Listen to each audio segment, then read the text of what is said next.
La technologie, miroir virtuel, est utilisée en promotion de la santé.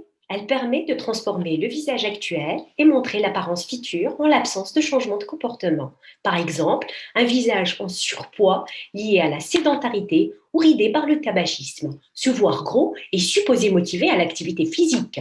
Les recherches utilisent l'expression soit futur virtuel obèse, nous dirons SFVO par la suite. Nous appelons expérience de menace persuasive l'interaction de la personne avec son SFVO et définissant cette expérience comme l'ensemble de ses réactions sensorielles, affectives, cognitives, éthiques et comportementales. Lorsque la personne, exposée à cette nouvelle forme, a la peur, pour inciter à changer de comportement. Les travaux ont démontré l'efficacité du SFVO, mais sans se soucier de l'éthique. La question est, le SFVO est-il acceptable au plan éthique? Trois perspectives théoriques de l'éthique ont été adoptées pour apporter des éléments de réponse à partir d'une étude qualitative des réactions face au SFVO produit par l'application FATBooth. L'éthique téléologique, qui juge éthique un appel à la peur efficace malgré les coûts. L'éthique déontologique, qui vise à transgresser le moins possible les normes morales. L'éthique de la technologie persuasive, qui se préoccupe des réactions imprévisibles provoquées par la technologie. L'expérience de SFVO a été traduite dans une grille évaluée par un ratio d'acceptabilité éthique, proportion des réactions positives par rapport aux négatives. 4 profils de réactions ont été identifiés. Ces profils correspondent aux phases du modèle transthéorique, modèle souvent utilisé dans les recherches destinées à modifier les comportements en considérant les grandes étapes d'un changement comportemental de santé. Les personnes du premier profil sont en phase de précontemplation. Elles sont en résistance à l'activité physique. Celles du deuxième profil sont en contemplation et prennent conscience du risque d'obésité. Le ratio d'acceptabilité est supérieur à 1. Le SVO est jugé éthique car il provoque des réactions d'amusement et motive à l'activité physique. Celles du troisième profil sont en phase d'action. Le ratio est alors inférieur à 1 et l'évaluation éthique défavorable.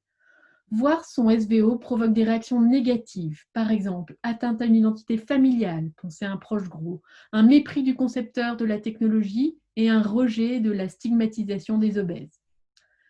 Les personnes du quatrième profil sont en phase de maintien avec la crainte d'un retour à l'inactivité physique avec des efforts pour éviter ce retour. Le ratio est proche de 1.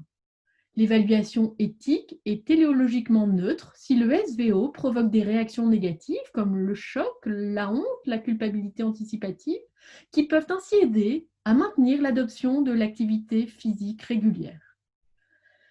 2 contributions théoriques sont à mettre en avant. Cette recherche apporte à l'évaluation éthique une nouvelle technologie persuasive en promotion de la santé, le SVO, et pour la première fois, une conceptualisation de l'expérience de menace persuasive en prévention est proposée.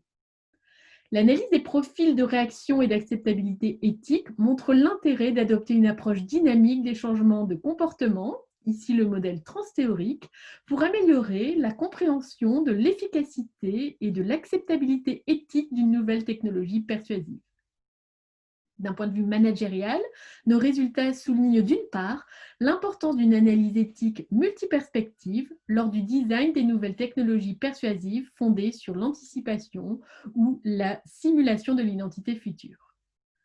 Ils montrent d'autre part la nécessité de segmenter sur la base de phases de changement la population à laquelle est destiné un outil d'incitation de marketing transformatif social tel que le SVO.